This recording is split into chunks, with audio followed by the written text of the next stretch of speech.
Today's feature basically is going to be, and this has been inside LeadsHook for at least 6 months now, which is how do you keep your ads from going back into learning mode, right? So I'm going to go ahead and work on that with you or share that with you, how to set that up. And let's go ahead into LeadsHook itself. Oops, quick login here. All right.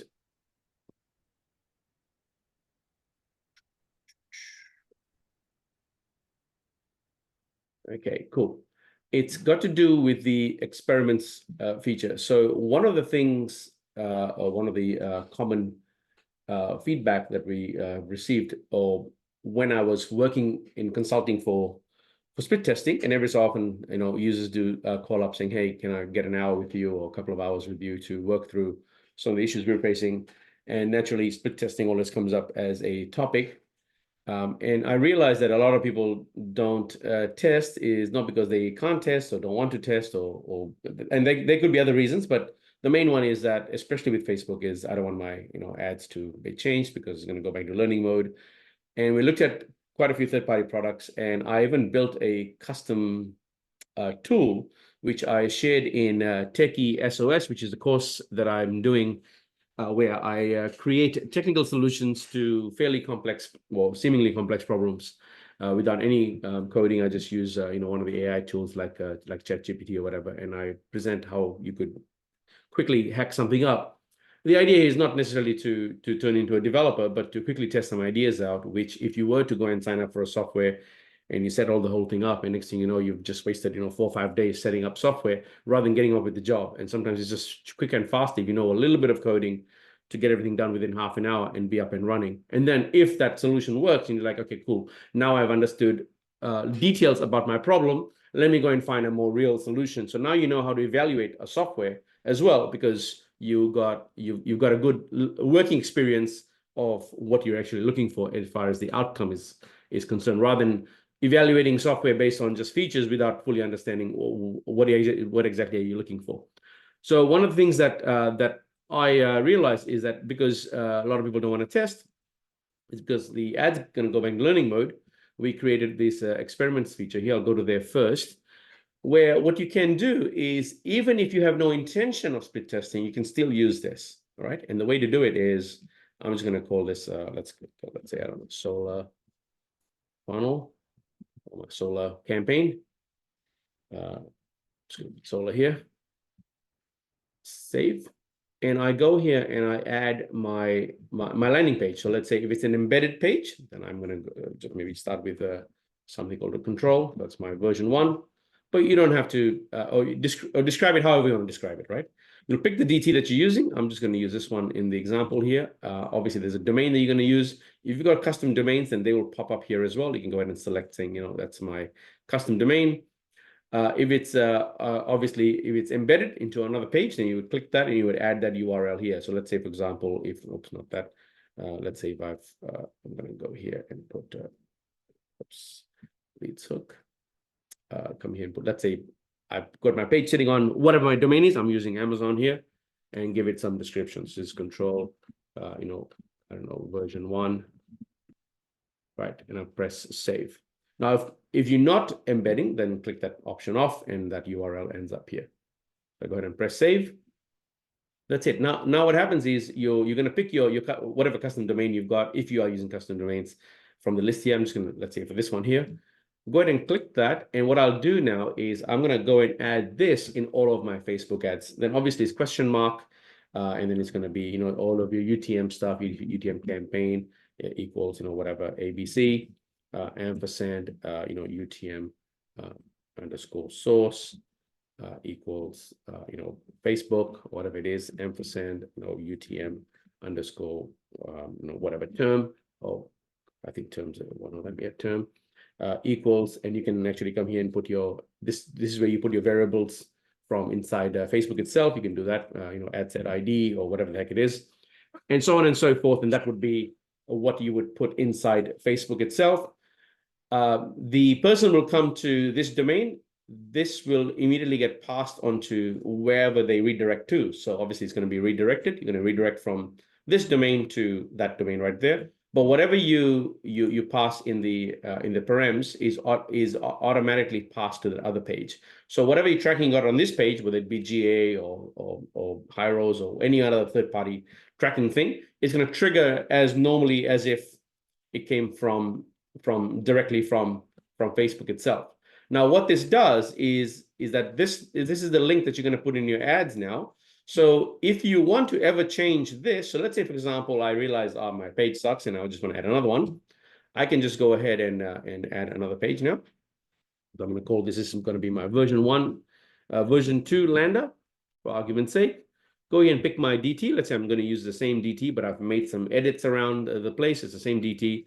Go ahead and select your right one. It's still going to be here, but now it's going to be, whatever, Amazon, Amazon, let's say, I don't know, V1 or whatever your domain is, and come here and describe it saying, changed, headline or whatever to XYZ, ABC, whatever it is. Go ahead and save that. Now I can rotate that 50%, or you might be like, you know what, that page is just not performing. My ads, I have a good enough click-through rate, so I'm happy with my ads. I don't want to change my ads yet. I don't want to change my ads, but I do want to change my lander. I can come here and just go ahead and delete this now. Right? I'll go ahead and delete that. Right? And guess what? Nothing's changed. Go ahead and press publish. All of your Facebook traffic now will go to this lander now. What did you change? Is that Facebook? Nothing. Your Facebook URL or your Google URL or your TikTok URL or whatever URL remains the same. Therefore, your ads don't go back into learning mode, yet you are driving all of that traffic to a brand new page now, or some variation of your original page that did not perform. Of course, you can split test them as well. You can leave the other one there and do 50-50 or 30-40 or whatever it is. That would be the other way of handling the whole thing. Right, and we specifically built this in because to address that problem where people are often wanting to not test just because they worried about going back into learning mode, and that's the right. All right. Hang on a second. Looks like I've got some sound here. Let me just mute Josh for a sec. All right. So, any questions on this feature itself? Hopefully it made sense. Yeah, Justin.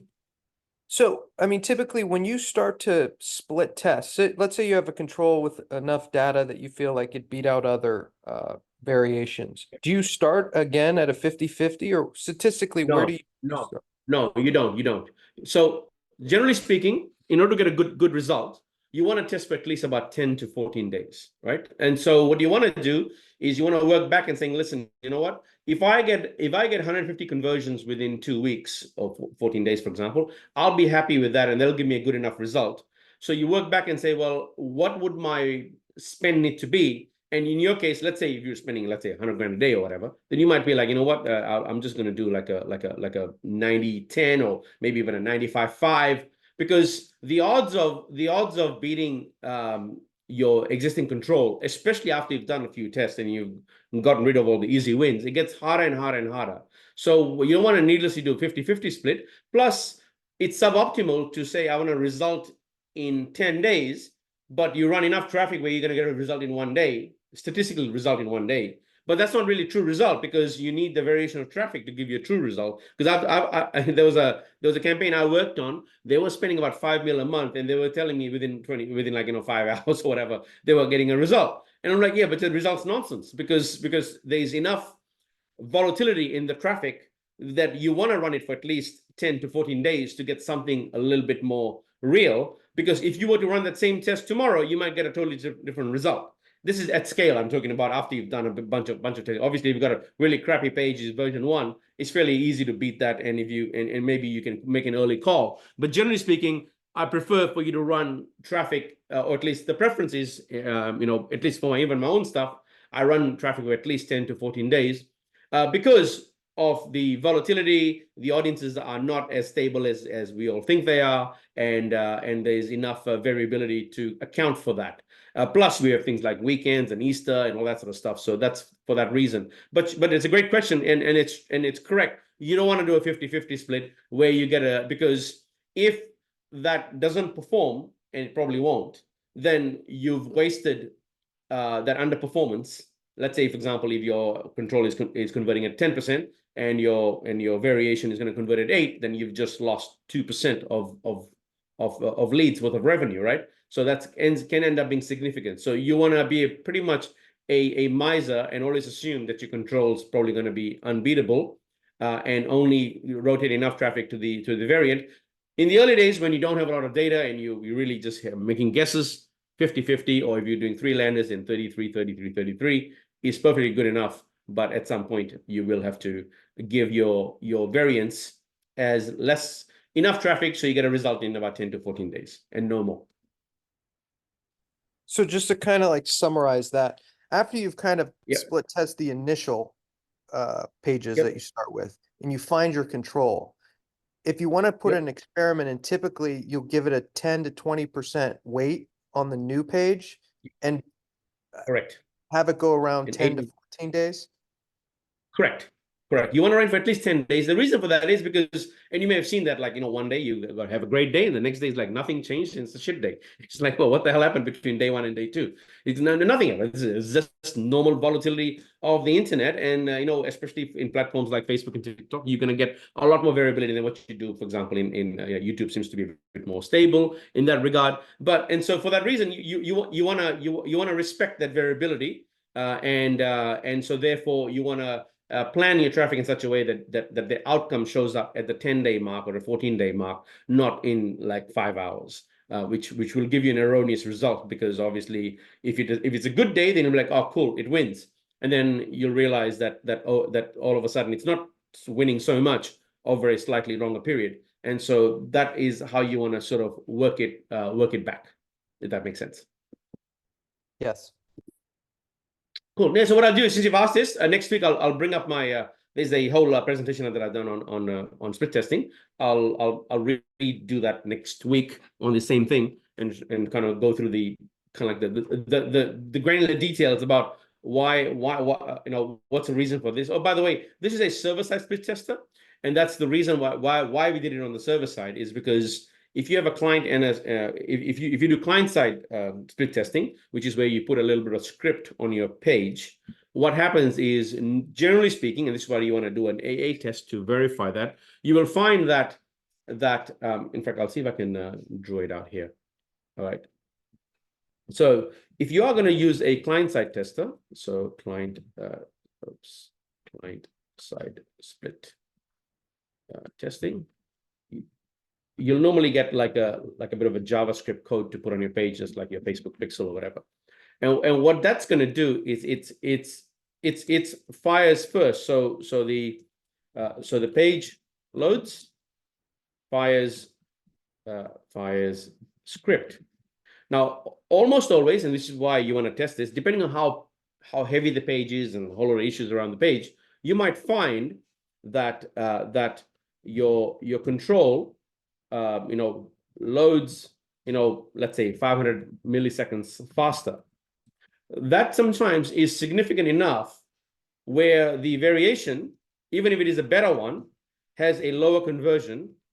And the reason why it's got a lower conversion is because of the page speed effect and all the other bits and pieces around it, like some client-side ones even flash, have a bit of because they load the first page and all of a sudden it'll intercept it with the second page. And that little bit of latency and that flashing or whatever has an impact on conversion. So what you want to do, if you are using client-side, let's say, for example, if you are using a split testing software and you're quite happy with it, that's great. I'm not suggesting by any means to go change that and needlessly use LeadsHook. Is to go into an AA test where you take your existing control and you do a 100%, no change duplicate, right? So no change duplicate. And you run a test where you're doing 50-50 there or whatever percentage you want to do. And what you should find is that the control of A, and let's say this one is A1, but the exact copies of each other, that they both should have the same conversion rate at the 10-day mark. If they don't, and let's say you find that A1, so let's say if A has a conversion of, let's say, I don't know, for argument's sake, let's give it 10%. Oops, 10%. And your A1 now has got a conversion of, let's say, 8%. Then you know that the split testing script itself is resulting in this underperformance, or the setup that you've got is resulting in that underperformance, especially if you are running a decent enough test. And so what you want to do now is you want to then adjust it to realize that, okay, so now if I'm going to run A and B, I know that my variations are underperforming by 2%, so I need to add 2%. Unfortunately, it's not quite as simple as that, and sometimes you start getting crappy results. And it's this reason why when I saw this, and I tested about 4 or 5 different apps based on the consulting that I was doing, because I had one guy tell me, he said to me, he goes, no, my control hasn't been beaten in like months. And I'm like, I mean, it can happen, but the odds start going lower and lower and lower, especially when you tell me you've done like 100 different tests, and it's like 100 tests and your control still wins. Something is wrong with your split testing, rather than that your lambda is so good. So when we went through and had a look, and the first thing I did was I ran an AA test. I said, let's just do an AA test and let's find out. And there was like almost a 3% difference between the two. Now their page was converting at about 7%. So a 3% at 7, that is a very large, significant difference. It was something like this. And I'm like, no wonder and so there's probably a good chance that they had pages that were performing better than their control, but they threw it out. And it just ended up being because of the way that the tool they were using was disadvantaging the variance over the control. And that's usually a problem with client-side split testers. That's why you always got to run an AA test. So, and when I started explaining it, one of the things I found was like it started getting in the too hard basket. Like I got to know all this split testing now. I got to do AA test and all that nonsense. So I just went back to the team and I said, hey guys, can we just like build something that is server side? And because in our case, what we've got is there's no script to add anywhere. LeadsHook literally does send traffic to this page here, and it's a very, very fast server side rotator, and it rotates in less than about 10 milliseconds or something. It's like super fast. And so as a result, there's no impact. There's no disadvantage. Nobody's disadvantaged. It's going to the same place. It takes a very short amount of time, and it rotates as per this weighting that you're given. And that's the reason why it's a server-side split tester, and why we won't even entertain the idea of a client-side split tester, purely because then you end up with this problem again. Does that make sense? Yes. I do Cool. have one Awesome. question on page loading. Let's say you add countdowns or first name, last name, marketing material. Yep. Does that technically ever slow down the load page and affect the conversion? Sorry, can you repeat that again? What have you got on the page? You mean the 3, 2, 1? Sometimes you have a little spinner thing before the page loads. Correct. Yeah. You know what? There's someone inside LeadsHook that is doing about 10,000 leads a week. They've got that on their lambda. Once again, I've never seen anyone use it at scale. I mean, I've seen some low volume stuff that has it. They've got it running on all of their stuff. And so that example, not that I've never been anyone brave enough to spend a couple of $1,000,000 a month and test on that, but that would be not a bad test for you to do if you wanted to get a real result. But I do know of one person who's doing thousands of leads a week. They have that on pretty much most of their funnels.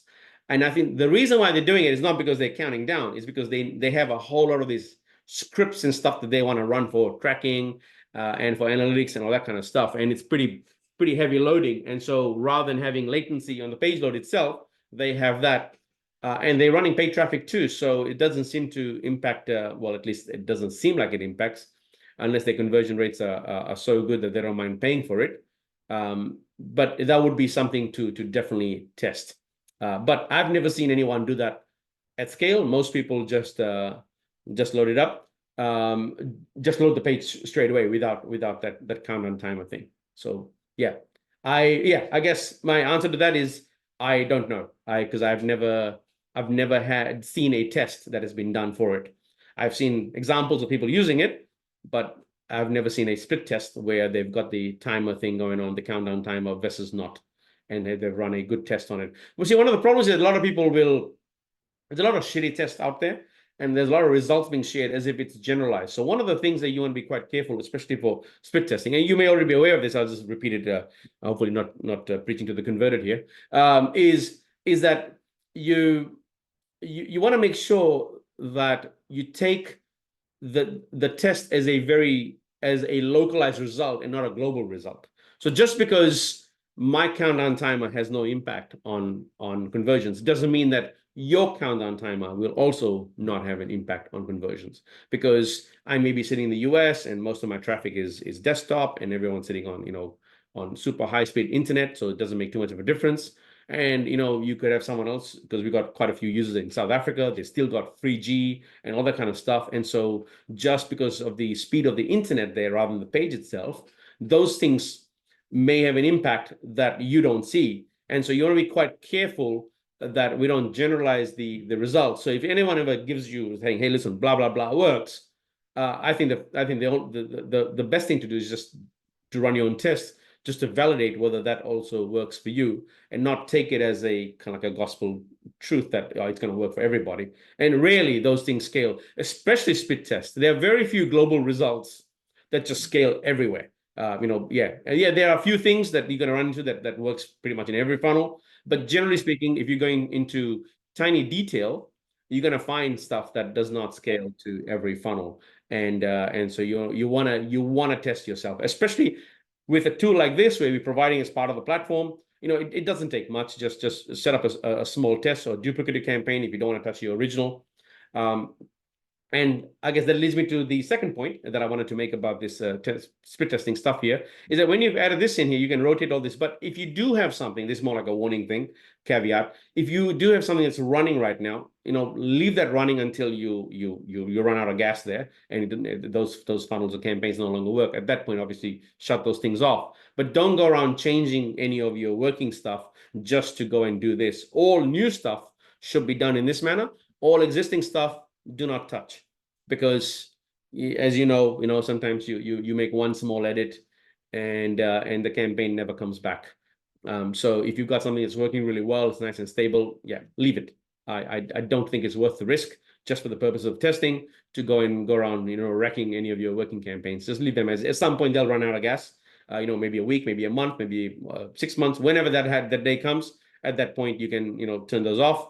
But all campaigns going forward, do it in this manner even if you are only going to run one page, because that ensures that that you can easily make those changes without necessarily continuing to edit those ads. I've got someone right now who is doing only one URL. I'm not going to say you should be that crazy. They got one URL that they're running for pretty much all of their campaigns. And what they do is they use decision nodes to split things up into different things and all that kind of stuff. I'm not sure if that's a good setup, because I haven't seen enough data yet. But I've seen someone who's doing that, where they're like, listen, man, I have one universal URL that I use everywhere, and based on the parameters you pass, they are splitting them up into different bits and pieces.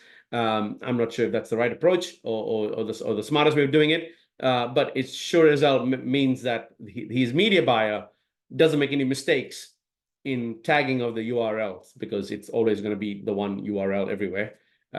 So anyway, I'll let you know if there's any further insight on that and whether that's a good approach to take, and if so, how do you split what up? Because obviously, you've got different traffic sources coming through, and different media that you may be buying, TikTok, Facebook, Google, whatever. And so yeah, I'll keep you updated if there's some insights there that you can implement. But at this point, all your new campaigns, just go ahead and use this feature here. Right, I do have a question here. Let me go check that out. What is this here? Okay, Josh. Yeah, that's right. Shock horror. Not all tests are the same. That is absolutely correct. Yeah. It's funny to see that sometimes people are so confident that their tests will run everywhere, and it's like, okay, listen, if you've been in the game for more than 10 minutes, you realize that almost every test that you're going to run, outside of some very few exceptions, they are largely localized to either your market, your media source, your traffic source, and or the appeal you've got in the ad itself. So just if you change any of those variables, those results may not hold true anymore. So that's one of the reasons why you want to keep testing your assumptions, especially at scale. And so this really allows you to divert bulk of your traffic to what's working for you and not worry about too much. I'll have one comment on the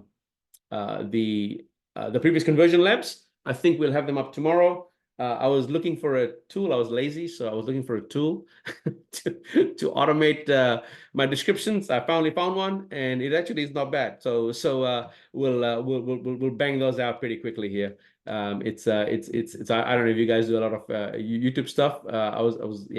I tried using the new Claude 3. I tried using ChatGPT, and the results were a little bit all over the place. I wanted to find something that I can use with my team and just have one of the guys on the team who's posting all the videos just do it for us, rather than me being involved in any way. So I tested about 15 different tools over the weekend, and I found one that is doing a reasonably good job. So anyway, I thought I'd just share that with you guys, unless you're using any YouTube type of content. So I'm hoping within by Wednesday of this week, all of the prior recordings, there's about 6 or 7 or 8 of them. I think they should all be up by soon with the appropriate descriptions and tags and whatever not. All right. If there's no more questions about split testing, we'll go ahead and go into Q&A. Feel free to. Oh, by the way, that tool, if you have a look, it's free, I think. Well, I don't know. It says pricing here, but I've been using it for free. And I did the description. I haven't done the title or the headline, but I also did the hashtag generator. And so what I did was, so all I'm doing, I'm being lazy. I just picked up one of my things here. I copied this, pasted it here, like so.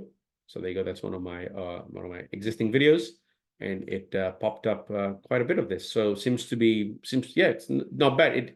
It's on point, as in the tags generated is quite relevant, at least between the handful of examples that I've been playing with. So anyway, I just thought I'd kind of share that with you guys. And if that's something you do, I hope it works. Not sure what they're charging for. Maybe there's some other product sitting inside here.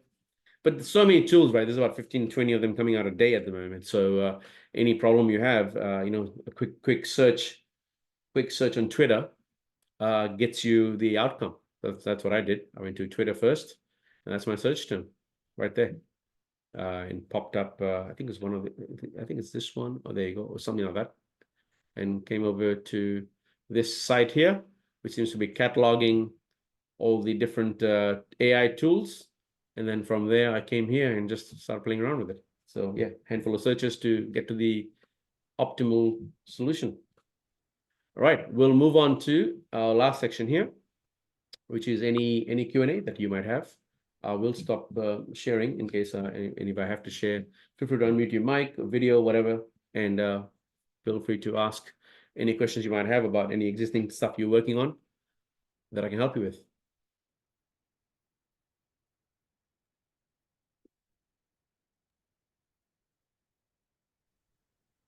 Nick, I got a question. Jonathan. Yeah. Sure.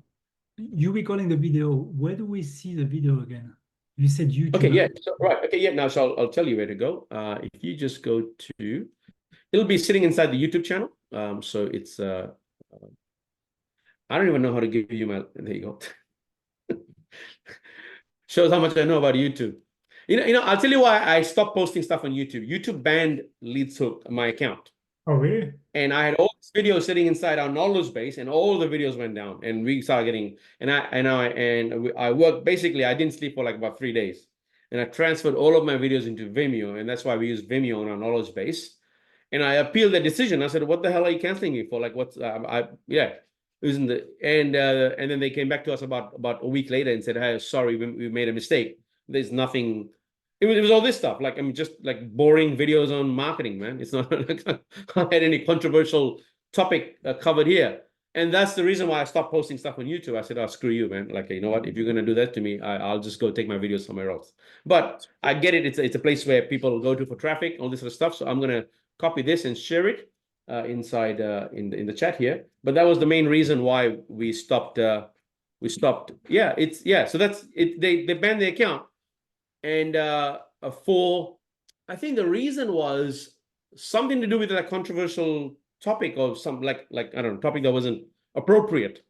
And I'm like, what the hell are you talking about? All I've got is videos on boring videos on me, you know, how to make a DT. That's all there is on this channel. I don't have any other channels. This is the only one. And I was the only person who was posting here.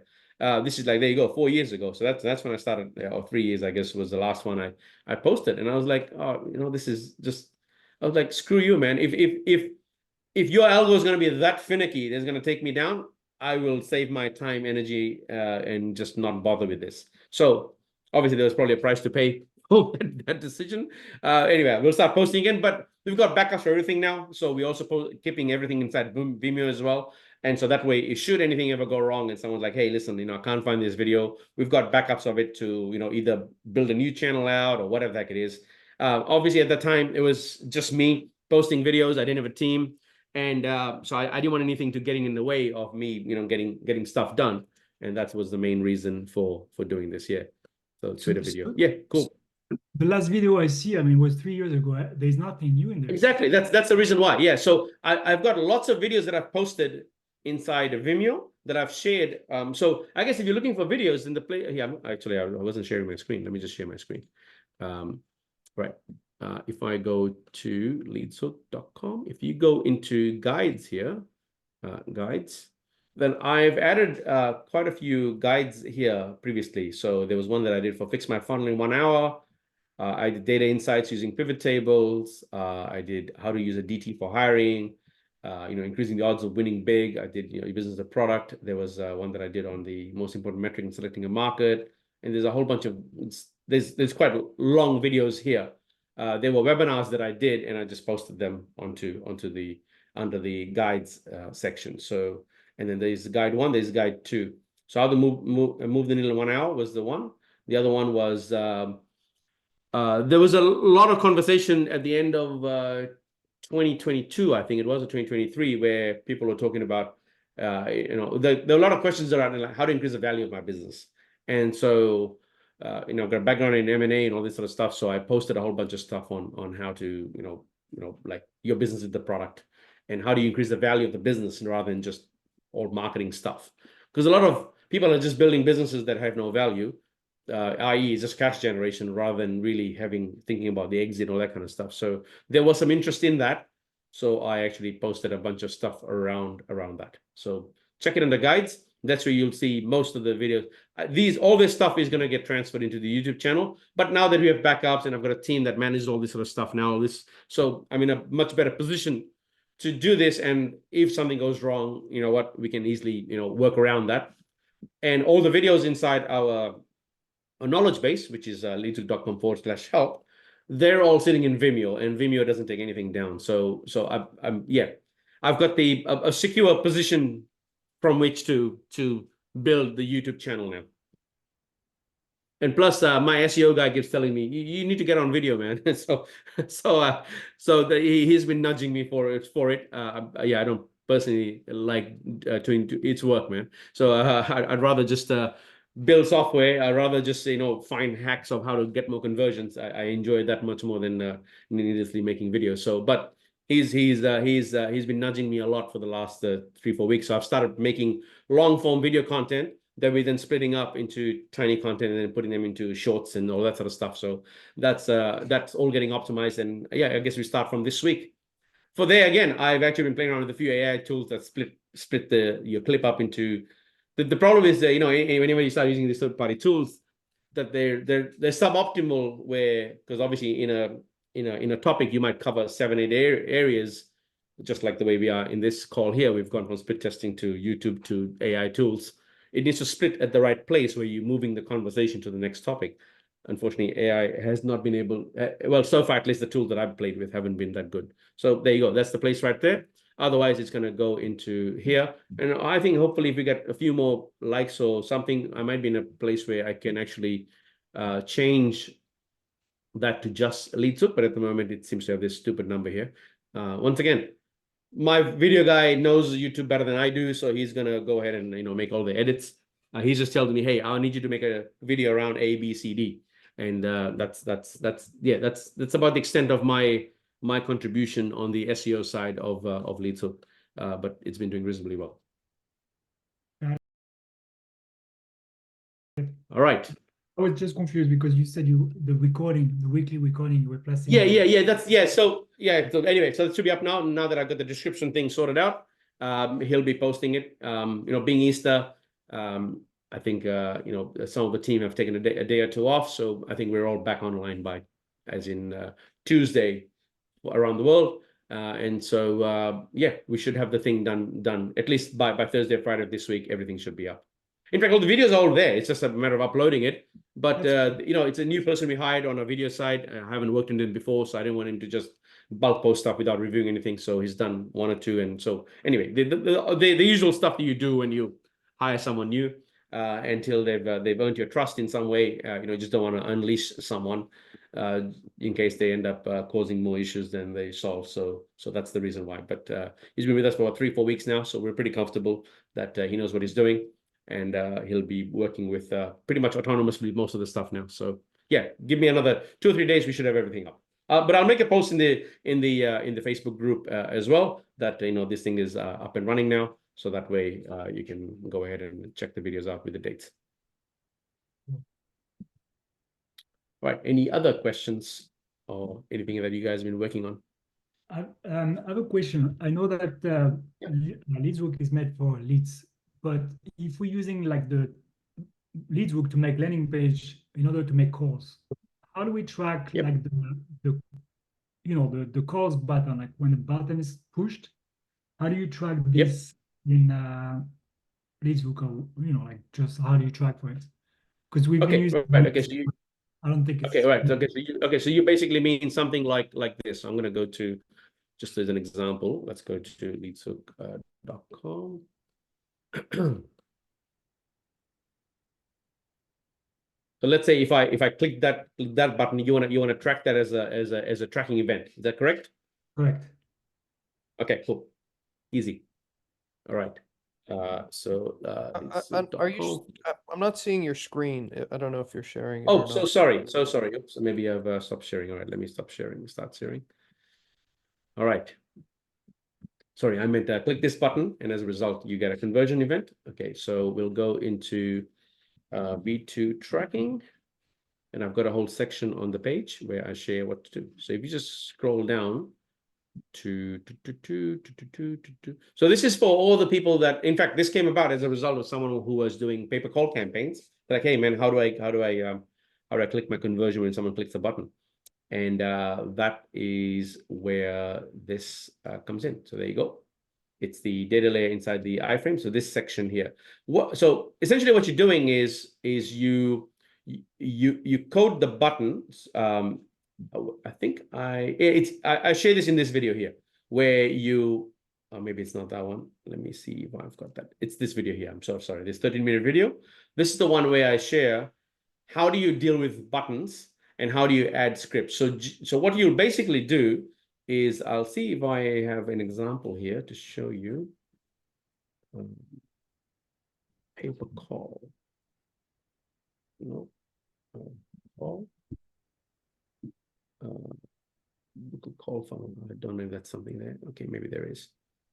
No, that's just a funnel for booker call. All right. So what you do is let's say if there's a button on this page that I want to start with, then you actually put a little bit of script here, like so. And the script that you put on the page, it looks a little bit like this one here, like that. And what you're doing is you're coding the button phone call. I'm explaining in this video quite in a lot of length to show, because quite a few people asked about this. And so what happens here is it's looking for a button called phone call, and we add an event listener, and what it's doing is it's waiting for the click. As soon as you click it, it pushes that data into the data layer, and that passes that information into GTM. That's what it's actually doing. That's what this script does. It listens for the click. As soon as you click it, it actually fires that event into the data layer, and then you can catch that event and you can trigger anything off that. You can trigger a conversion event, you can try a page view event, a view content event, or whatever. Of the millions of events, or not millions, but of all the standard events that Facebook and Google provide, you can trigger any one of those off this. Because the challenge here is not so much The challenge is not so much can we trigger the button, it's matching up the data you're pushing into the data layer, which is then which you then trigger a tag of that. So that's the only reason why it complicates a little bit. In our new update that is coming up, where we got our own builder, we actually have a special section where where this is part of the inside the app itself. So you don't have to do anything. All you got to do is just make sure that you give a unique ID to a button, and whenever that button gets clicked, and every button can have a unique ID. So you can even track, let's say, for example, you've got a lander, a very long lander, and you've got buy buttons, let's say, or whatever, sign up buttons throughout the entire page. Each one of those could be tracked separately if you wanted to. Of course, you can track, you can put the same ID against all of them, or you can do them separately. And that's what this video is about, right? So I hope that makes sense. Once you add this Yeah. script in the nodes, then you don't need to do anything else after that in GTM, right? That basically is correct, except that you do have an event that's going into GTM. So you want to trigger something of this event right here. So this is an event that's going from LeadsHook into GTM, and what you do is you trigger a conversion event of this event, right? Now check out the video here. If it doesn't make sense, just post in the Facebook group, and I can always add a lot more detail about what the setup is or whatever issues you're facing. But it's a reasonably long video where I explain how to work this through. And if you get stuck, just reach out. All right, more than happy to make an additional video here to make sense of it. But generally speaking, that's what you're going to do. So yeah, hope that yeah, just go through this. If you get whatever you get stuck with, post in the Facebook group. I'll add some additional content to that. So far, whoever's watched this has said, "No, I'm okay with what you've shared." But if something's missing, please give me some feedback, and I'll add an additional video to complete whatever was missing. Got it. Nick, Right, can I'll I share this elaborate on that? I'm sorry?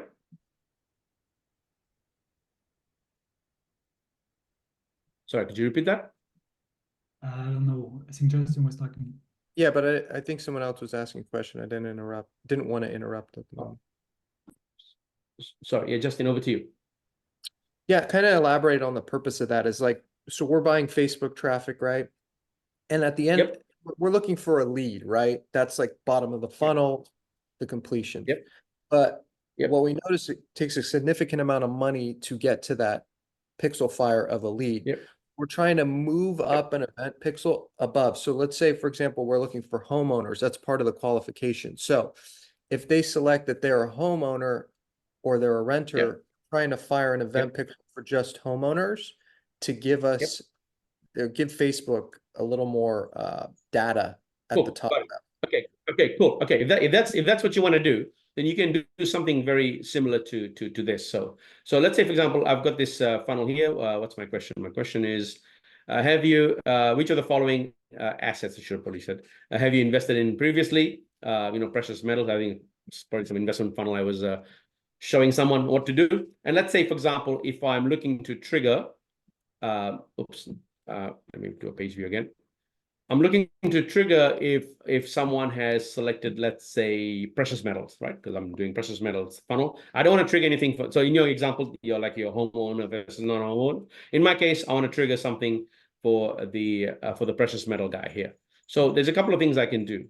So the first one maybe a better question is this. You know what? I'm just going to put the homeowner question right here. All right.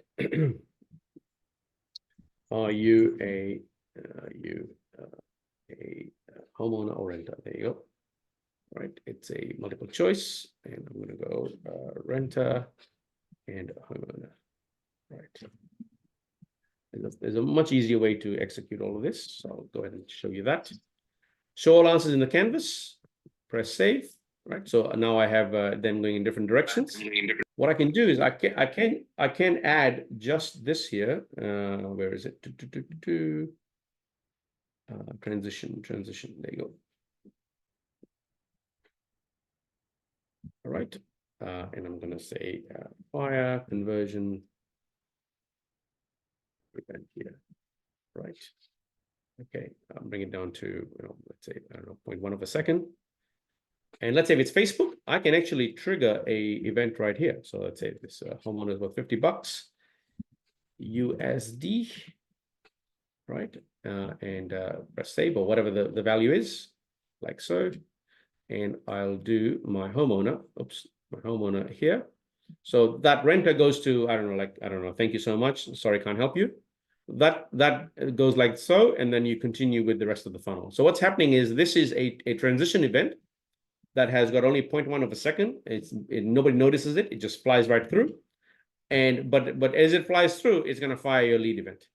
And that lead event, in this case, is sitting further up the funnel. And that would be sorry, I should have not ticked that off, but that is basically what you would do. And therefore, there's your event has moved further up. So just use a transition node with a 0.1 of a second or 0.2 of a second and trigger that on entry. So it's going to come in, enter, fire, and move on to the next one. But because it's 0.1 seconds, you don't really see it. But it's actually firing conversion events. So we got quite a few people who actually use this with like a 0.1 or 0.2 of a second transition. And they actually fire like TikTok and Facebook and all that. And you can actually really start splitting it up. Now, of course, if you are driving traffic, lots of different traffic, and let's say you want to make sure that your Taboola traffic is not polluting your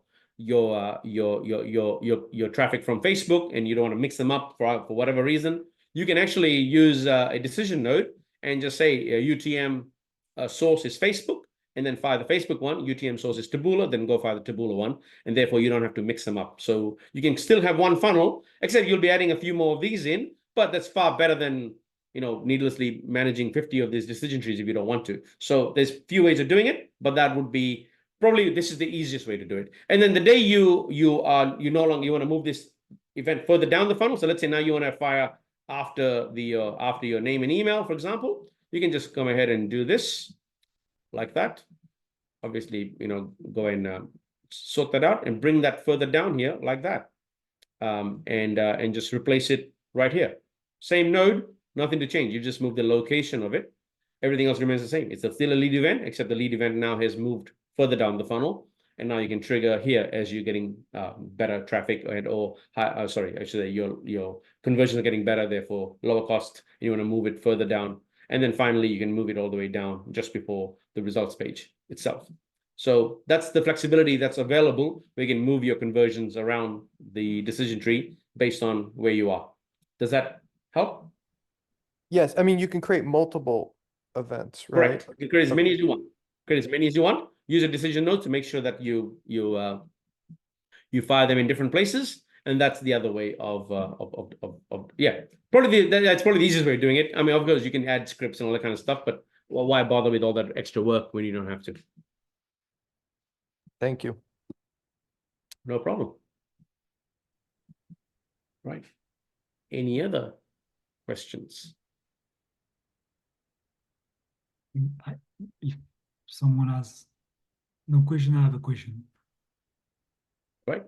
Over to you, Jonathan. Go for it. What would you use a CDP for, like a customer data platform? Why would you use that? Yeah. I suppose. So one of the problems with CDPs, and that's not really a CDP issue, is the fact that you don't have a data dictionary. So before you start using CDPs, you want to get a data dictionary where you consolidate what data are you going to capture and how are you going to do that. And what I mean by that is, I'll see if I can move on back to the slide here so I can explain this a bit better here. All right, so let's call this preparing for a CDP. Right, for the other people on the call, that's a customer data platform. So where you analyze who your audience is, what your customers are doing.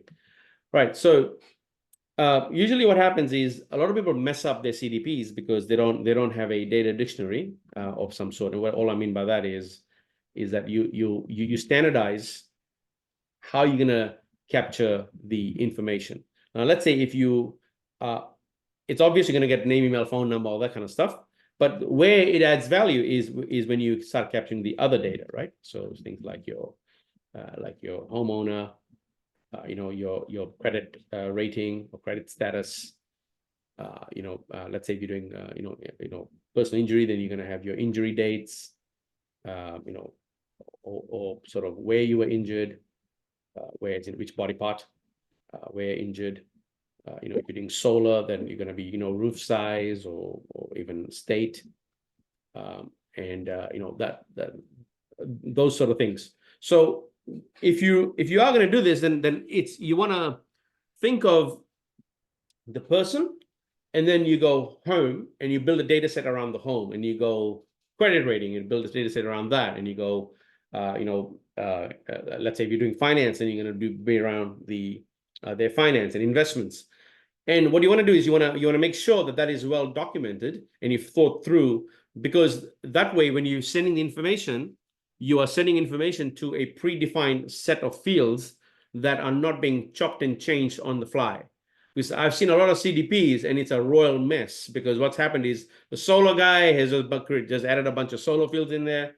The personal injury guy has just added a bunch of personal injury fields in there, and so on and so forth. And what you find is there's all this duplicate stuff sitting everywhere, and that ends up making your CDP largely worthless, because now you've got to go through that whole exercise and match all the data up, because you've got duplicates of stuff sitting all over the place.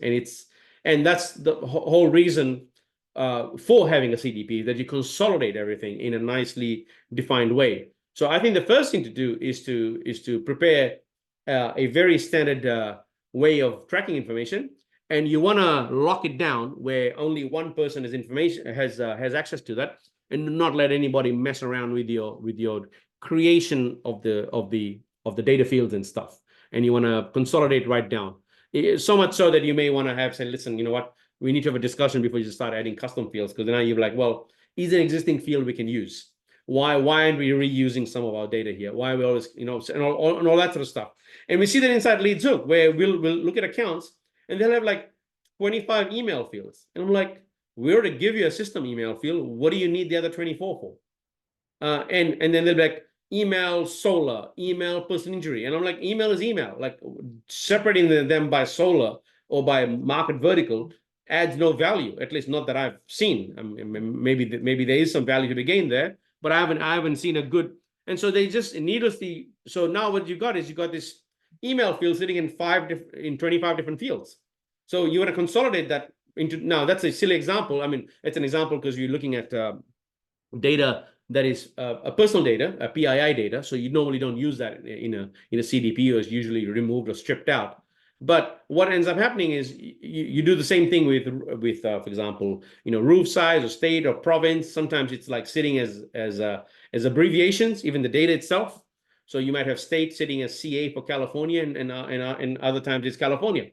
And so now you're like, now you want to do what does my California leads look like? Now you have a very complex query. You're like, well, state equals CA and or whatever, or California.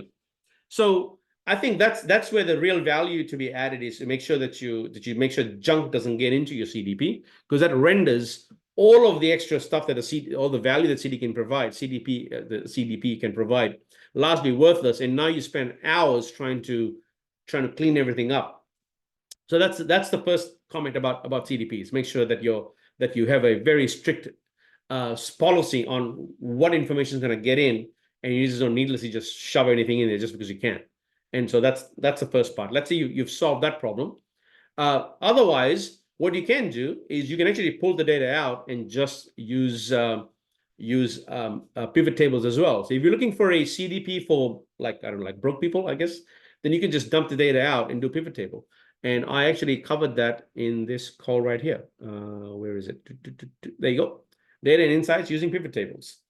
And even if you have no intention of using pivot tables and you want to go ahead and use a CDP, go and watch that video, because in that video I share with you how you can identify high converting market segments versus low converting market segments, and that's its true output.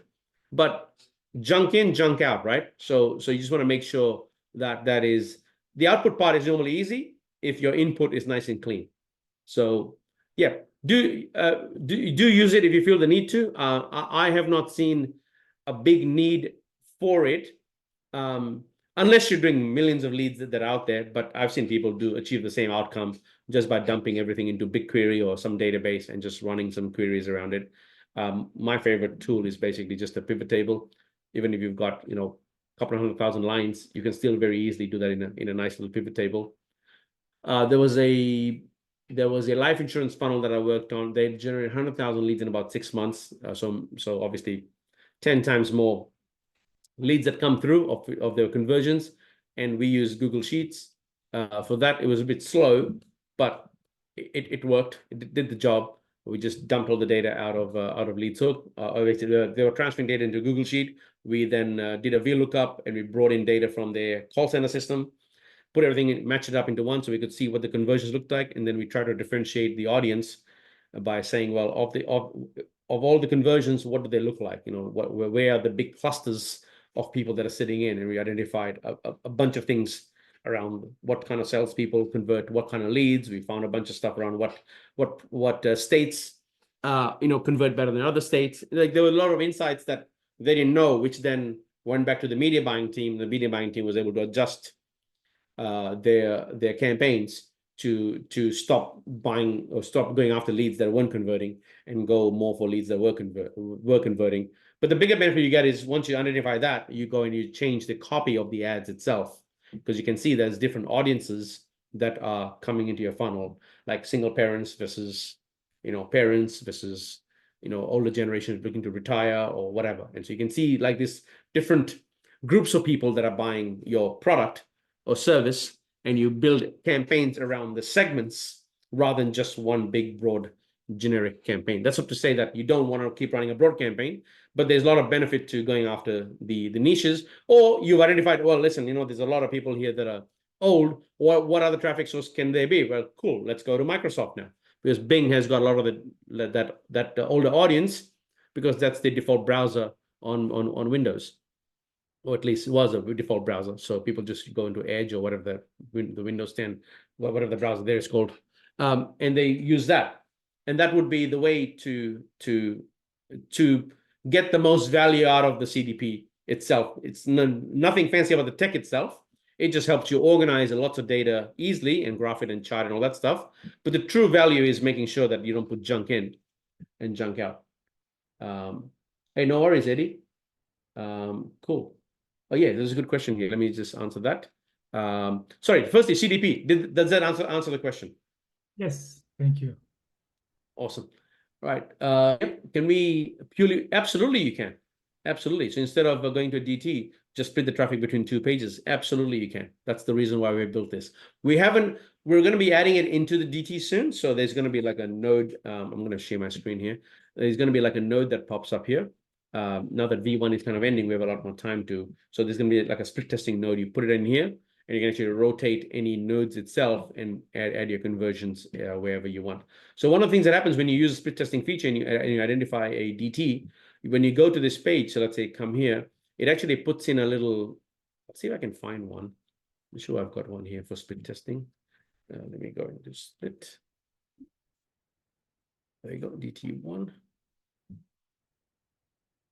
Once you add a DT into your split tester, you'll get this little that thing pops up, because LeadsHook reads that this DT is being used in your split test. You can actually mark this as a conversion. So that's how you mark it. There you go. That's my conversion event, which means you have the freedom to mark a conversion any way you want in the DT. So let's say if you've got a really long DT, you're like, listen, I don't want to put my conversion at the bottom yet. I just want to move it halfway so I can get some quick results.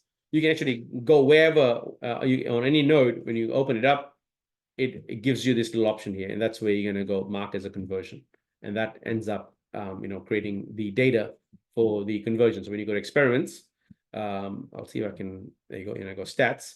Probably nothing here. Oh, there you go. There's some stats here, and that stats is that conversion that you see here. The conversion rates and stuff is coming from that.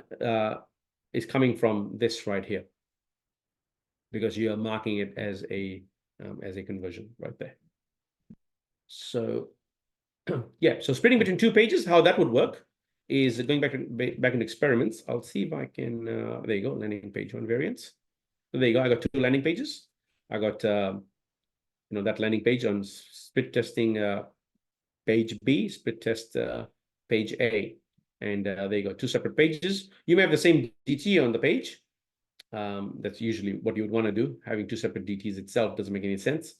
So that way you would do that. And we got a flag here to mark this as a control. And then when you get some data, you can preview the stats, starts giving you the stats and stuff around what the conversion looking like for page A versus page B. So Eddie, does that answer the question?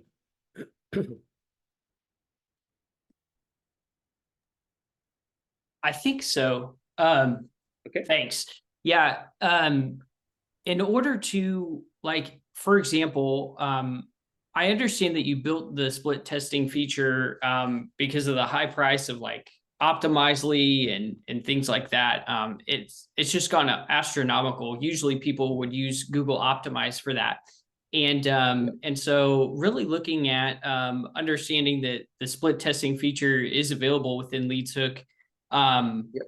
For example, I've got two different pages. These are actually it's not a typical use case. These are donation pages. And so copy A is on page A and copy B is on page B. So there wouldn't be a decision tree that would be on that landing page, but I do want to split test it. And I was just wondering if we could utilize the LeadsHook split testing feature for that use case.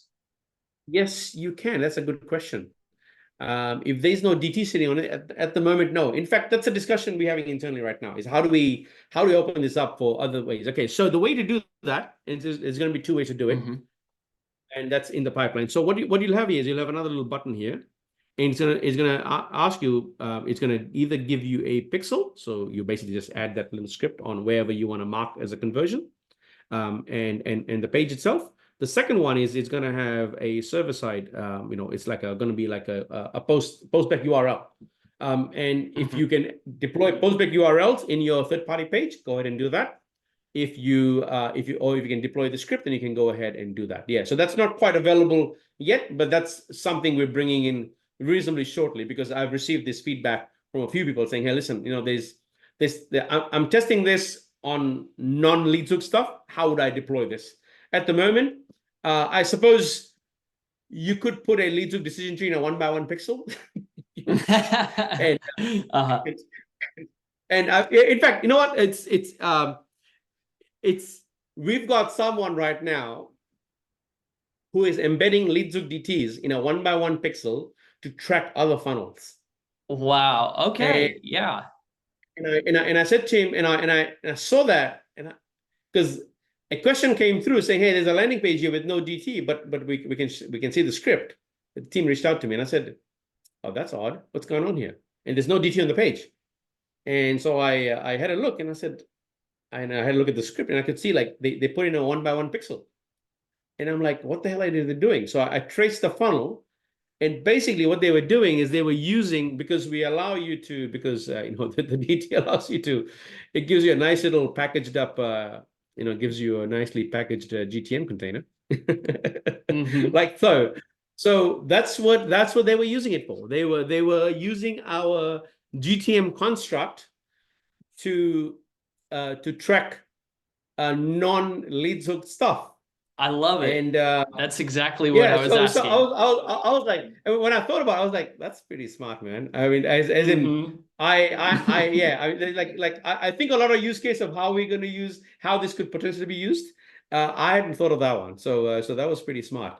The other smart one that I've seen is I've got someone who's using a LeadsHook decision tree to just fire webhooks for conversion events, for server-side conversion events.